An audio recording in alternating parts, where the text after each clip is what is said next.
Hi, I'm Brett Allen with Oldcastle Materials. I'm here to talk about risk tolerance factor number 7. When we are very confident in the equipment we use, our risk tolerance goes up. If we believe the equipment couldn't fail, we're prepared to take more risk. So if I could build and give you a ladder that's twice as stable as any other ladder, what does that mean? Can you now climb twice as high?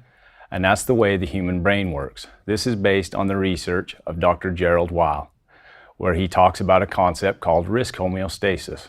It says that when we became more confident in the equipment, we're prepared to take more risk. The ladder is twice as stable, I can climb twice as high. Unfortunately, the stability of the ladder does nothing to reduce the impact from the fall from a greater height. Some studies done in Germany when anti-lock brakes were first introduced are useful here.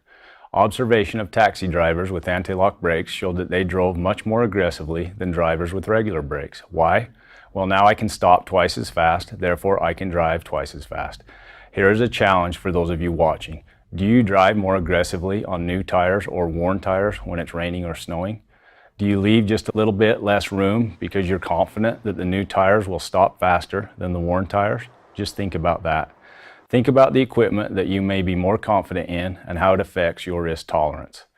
For those of you watching who jump out of perfectly good airplanes for no particular reason, this will be of interest to you. Approximately 30 years ago, the government did a study of parachuting in Britain. People died during that sport. How did they die? Yes, they hit the ground. The study showed that they were hitting the ground due to equipment failures. The chute failed to deploy or the chute got tangled and people hit the ground. Now the parachutes today are so much more sophisticated, they don't fail. However, in Britain, the fatality rate has not gone down. Why? People are hitting the ground today now due to late deployment of the parachute. So they become so confident in the equipment that they're saying, I can just get a few more 100 feet of free fall in here before I pull the cord.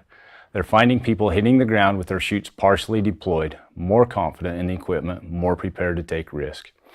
There has been several times in my career that I have seen accidents caused by being overconfident in the machines or tools we use.